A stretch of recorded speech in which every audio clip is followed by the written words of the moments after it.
Сега ще ви покажа как да направите едно сладко от Кока-кола.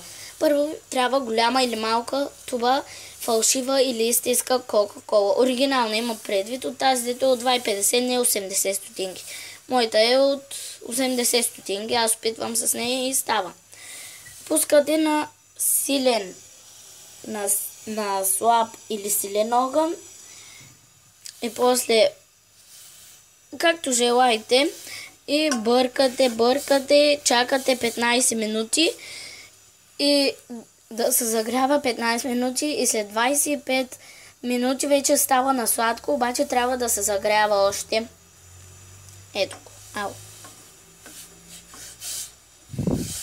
Трябва да стане на балончета, като минат 15 минути и после вече почват много балончета и на сладко става след 25 минути. Около 40 минути работа ще ви отнеме. Така че ще спра клипчето, няма смисъл да ме чакате, моето още не е готово. И ето как се получава. Обаче на мен не ми се получава много, защото аз сложих около 100 мл. Утре ще направя още едно клипче и ще ви покажа. Ето тук ще го сложа. Това е от мен. За сега е това. Довиждане!